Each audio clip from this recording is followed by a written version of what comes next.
السلام عليكم ومرحبا بكم أصدقائي في فيديو جديد في قناتنا وقناتكم أخبار المغرب. نتمنى أي واحد كيشوف هذا الفيديو يكون بصحة جيدة. المهم الأخوان ما نطولش عليكم بزاف. كما شفتوا في العنوان ديال الفيديو، جنون وانهيار الإعلام الجزائري بعد رد صالح الأزرق على متصل جزائري قال أن الجزائر ترفض رفضا قاطعا أي وساطة مع المغرب أو فتح الحدود. ورد عليه صالح الأزرق بأن الجزائر دولة فاشلة والمغرب لا يحتاج إليها من أجل تطوير البلاد، وأن الجزائر بالعكس هي التي تحتاج المغرب لكي تستفيد من تجاربه، وكيف أن المغرب أصبح قوة اقتصادية عالمية، وأن الجزائر رغم توفرها على الغاز والبترول لا زالت دولة فقيرة، ولا زال الشعب الجزائري يعاني من أبسط حقوقه. أخوت ما نطولش عليكم بزاف، نخليكم مع الفيديو. فرصة لحجازي من الجزائر. عليكم أخي صالح. يا هلا بك. شوف أخي صالح، الرجل الصريح لا يقبل الوساطة. الرجل الصريح والسياسي الصريح لا يقبل الوساطة فقط. هذا هو المصطلح. نحن كجزائريين أحرار لا نقبل الوساطة. طيب إذا كنتم لا تقبلون الوساطة، ما هو بديلكم؟ يعني ذاهبون إلى الحرب مثلا لا قدر الله؟ لا يا أخي صالح، والله هذا أمر تاريخي، والأمر التاريخي يرجع إبان الاستعمار الفرنسي. لتفهم هذا جيدا أخي صالح، أن الجزائر كانت لها اتفاقية إبان الثورة التحريرية على أن المغرب يشارك مع الجزائر ضد الاستعمار الفرنسي، ولكن النظام الملكي آنذاك خيب آمال الثورة الجزائرية، وهذا هو الغضب الأول قبل الصحراء الغربية. أما الصحراء الغربية فهي أرض حرة، والشعب الصحراوي والشعب المغربي والشعب الجزائري شعب واحد، وهذه فوضى وتشويش على الأمة العربية وعلى المغرب العربي، وهذا من الصهاينة الذين فتحوا لهم الباب في المغرب. ونقول للملك المغربي ولمخابراته: إياك ثم إياك أن تكون أسدا على الجزائر، لأن الجزائر صعبة عليك وعلى النظام المغربي. طيب شكرا لك حجازي. شكرا لك. أنا قلت منذ بداية الحلقة أن نكون متريثين في التعليق والمشاركة، لسنا هنا في إطار توجيه تهديدات لو تكرمت، لأن هذا لن يفيد في شيء في المساعي لحل أو ترطيب الأجواء بين البلدين. هذا هدفنا ونحن مصرون على ذلك. محمد من ألمانيا. يا مرحبا. يا هلا بك. والله يا أستاذي، أنا ليس مع المغرب وليس مع الجزائر، ولكن أنا أقول أنا نعرف هنا الناس طلبة من الجزائر، والله حدثوني هم في المدارس يقرؤون إنما عدونا هو المغرب من المدرسة الابتدائية. أنا سألتهم ما مشكل المغرب مع الجزائر؟ قالوا لي أنت عارف؟ قلت له إيه؟ قلت له الصحراء. قال لي لا، ونحن نقرأ في المدرسة إنما مشكلنا مع المغرب، وإنما الجزائر تقول للشعب الجزائري المغرب يريد أن يحتل الجزائر. تفهم كيف؟ ليس مشكل الجزائر مع المغرب هو الصحراء، وإنما هم يقرأوا في المدارس كما يقرؤون في إسرائيل عدونا هم العرب، في الجزائر يقرؤون. هذا من طلاب الجزائريين، هم في ألمانيا، أنا أعيش في ألمانيا، يحكون هم في المدارس يقرؤون. أنا لا أتكلم العربية كويس ولكن افهم لي. أنت أصلك من أي بلد محمد؟ عفوا. أنا من المغرب، من الناظور، من إقليم الريف، ولكن قلت لك الآن أنا ليس مع المغرب وليس مع الجزائر. طيب على كل حال أنا الحقيقة مثل هذه النقطة التي أشرت إليها أنا لم تخطر، لم ترد أمامي ولم أسمعها من أي جزائري. أشكرك على كل حال محمد، شكرا جزيلا لك على المشاركة، ودمت متابع. وفي تداولت بعض المواقع بأنه ربما السعودية عن طريق وزير خارجيتها ربما توسط، لكن الجزائر نفى ذلك وقال بأنه لم تحصل هذه الوساطة، ويرفض الوساطة جملة وتفصيلا. نسأل الليلة إذا الجزائر يرفض الوساطة مع المغرب فما هو البديل؟ ولماذا؟ في العلاقات الدولية دائما تجري الوساطات وتحل المشاكل وتطرح على الطاولة، فلماذا يرفض الجزائر الوساطة مع المغرب؟ أكدت الجزائر على مرتين في ظرف أسبوع واحد رفضها أي وساطة مع المغرب، وذلك بعد إثارة هذا الموضوع مجددا على خلفية زيارة وزير الخارجية السعودي فيصل بن فرحان للبلاد. تنطلق الجزائر في موقفها هذا مما تعتبره مسؤولية المغرب الكاملة فيما وصلت إليه العلاقات بين البلدين من تدهور، ما يجعل الوساطة برأيها غير ممكنة لا اليوم ولا غدا. وقد تعدى إثارة موضوع الوساطة هذه المرة مسألة النفي المعتادة إلى اتهام جزائري صريح للمغرب بمحاولة الإضرار بعلاقات البلاد مع المملكة العربية السعودية. مصدر دبلوماسي جزائري قال عبر وكالة الأنباء الرسمية إن المغرب يريد رهن العلاقات الثنائية الجزائرية السعودية من خلال نشر أخبار كاذبة حول هذا الموضوع، ويقصد موضوع الوساطة. وخارج موضوع المغرب المنتهي طبعا بالنسبة للجزائر، يقول المصدر الرسمي الجزائري إن زيارة وزير الخارجية السعودي كانت مناسبة لاستعراض المجالات واسعة للعلاقات بالنظر إلى الحوار الاستراتيجي الطموح القائم بين البلدين. كشف المصدر أيضا عن زيارة مرتقبة للجزائر ينوي ولي العهد السعودي محمد بن سلمان القيام بها إلى الجزائر، لافتا إلى أن العلاقات الثنائية جوهرية وكلا الجانبين حريص على تطويرها. يأتي حديث المصدر الدبلوماسي الجزائري عقب نشر مواقع تعتبرها الجزائر تابعة للمخابرات المغربية معلومات حول إدراج ملف الوساطة ضمن أجندة وزير الخارجية السعودي. جاء هذا التصريح ليستفيض أكثر في هذه المسألة بعد تصريح وزير الخارجية رمضان العمامرة يومين قبل ذلك أن موضوع قطع العلاقات مع المغرب لا يحتمل أي وساطات.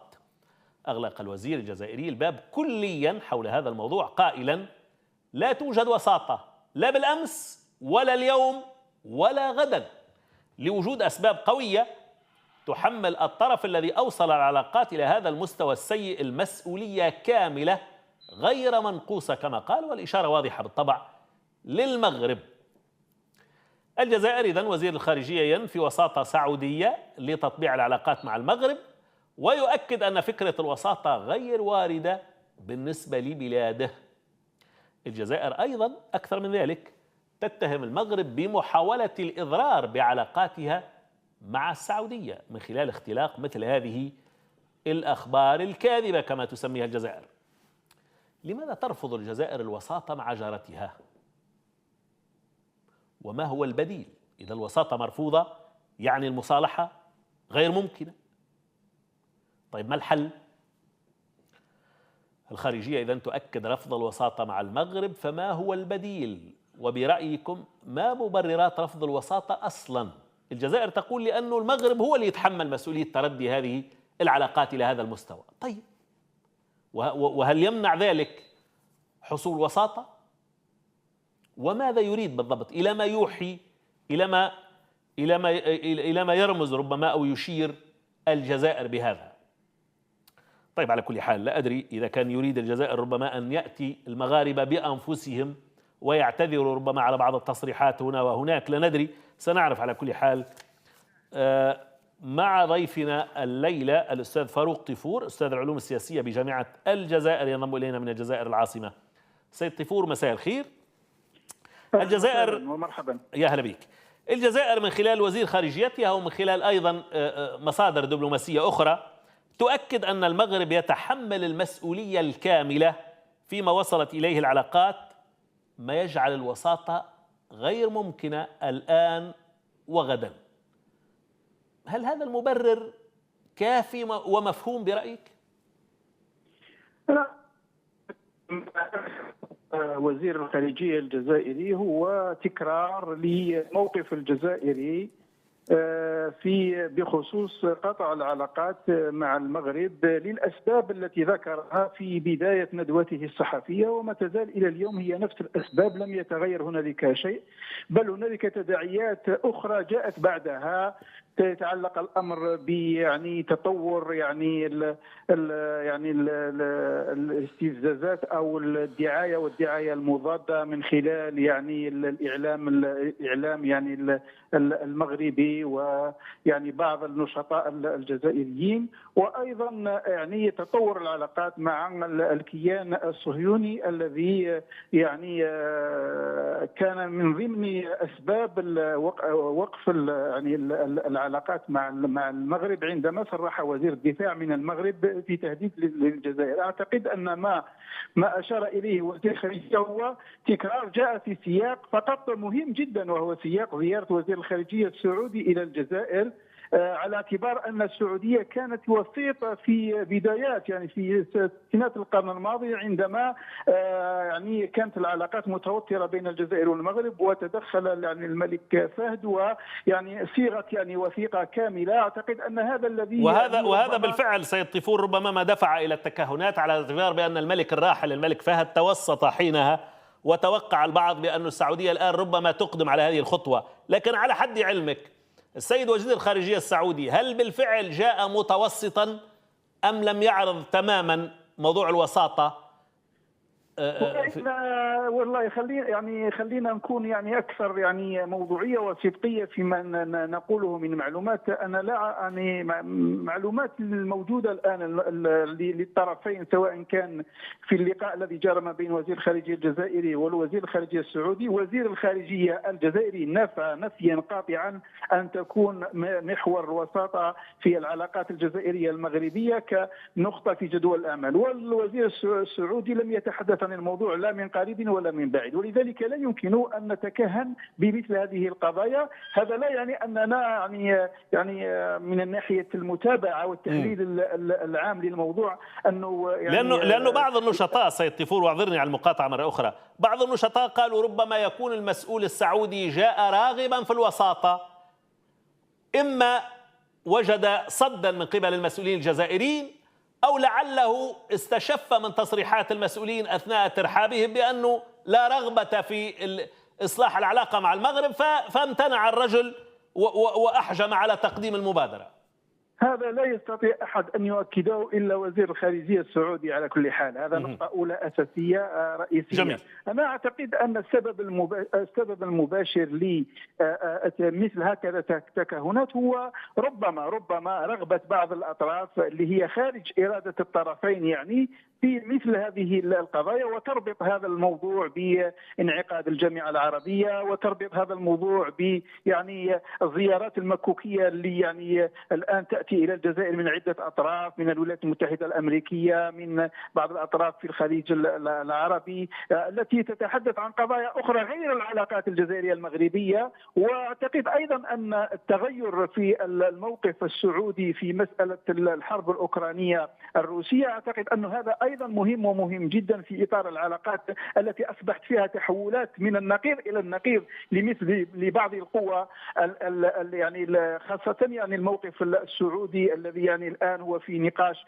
متقدم جدا مع الصين. ويعني هذه القضايا أعتقد أنها أخذت الأولوية في النقاش أكثر من قضايا يعني أسبابها ما تزال إلى اليوم متوفرة يعني التي دعت إليها. ولذلك مثلا أنا عندما مثلا نأتي إلى الاتفاق الأول يعني اللي كان الوساطة فيه السعودية بين الجزائر والمغرب، هذا الاتفاق كله نقضته المغرب نقطة، وورد في الندوة الصحفية التي يعني نشطها وزير الخارجية الجزائري عندما أعلن عن قطع العلاقات، يعني قرأ نصا بنود ذلك الاتفاق. ولذلك فأنا أعتقد أن الوساطات والحديث في العلاقات الدولية لا أعتقد أنه يعني يكون قد تجاوز مثل هذه القضايا خاصة في العلاقات. وأنت تدري أن يعني التحالفات الجديدة من خلال الحرب الروسية الأوكرانية الآن هي تحالفات أصبحت تنسج تحالفات جديدة على قاعدة يعني على قواعد متجددة بالرغم من التحالفات الاستراتيجية اللي موجودة للمغرب أو للجزائر. ولذلك أعتقد أن هذه تفرض نفسها في العلاقات الدولية أكثر من تلك العقلية. يجب أن تحل يعني بين تلك الدول، على اعتبار ان الجزائر مثلا تتحدث على ان من يعني كما يقولوا تحمل المسؤوليه كامله بدون نقصان كما قال وزير الخارجيه للمغرب على السقوط في مربع سيء للعلاقات، في يعني واسوأ للعلاقات الجزائريه المغربيه. طيب لكن من الاسباب يعني المذكوره يعني والتي ذكرناها في الكثير من طيب تحميل المغرب المسؤولية الكاملة ورفض الوساطة، إلى أين ينقل الآن بهذه الصيغة؟ إلى أين ينقل هذا الملف؟ إلى أروقة أخرى ربما دولية أو ماذا؟ يعني ماذا بعد رفض الوساطة؟ والله لا يوجد. هو وزير الخارجية الجزائري قال لا يوجد هنالك اصلا مشروع للوساطة، ولكن اعتقد ان العلاقات الدوليه لا تسمح بهذا الشكل، انما هو تاكيد للموقف الاول الذي لم يحدث فيه اي تطور ما بين الشريكين، بالرغم من ان يعني المناورات الاخيره التي سينظمها الاسطول السادس سيكون فيها حاضرا يعني حسب المعلومات الجيش المغربي والجيش الجزائري وحدات منه، ولكن الانحباس الان الموجودة في العلاقات الجزائرية المغربية بالأسباب والمعطيات المذكورة. مرحبا بكم أصدقائي مرة أخرى. نتمنى الفيديو يكون نال الإعجاب ديالكم. كما شفتوا في الفيديو، صالح الأزرق بهدل الجزائر وبهدل الكبرانات بعد رفضهم الوساطة التي تقدمت بها السعودية للصلح بين الجزائر والمغرب لفتح الحدود وإعادة العلاقة بين الشعبين الشقيقين. لكن الكبرانات لهم رأي آخر ويرفضون أي حل مع المغرب، حتى لو كان هذا على حساب الشعب الجزائري وعلى حساب أموالهم التي تهدر لدى البوليساريو وتمولهم بالسلاح والعتاد ضد المملكة المغربية الشريفة. المهم الإخوان، نتمنى الفيديو يكون نال الإعجاب ديالكم. نتلاقاو في فيديو قادم إن شاء الله.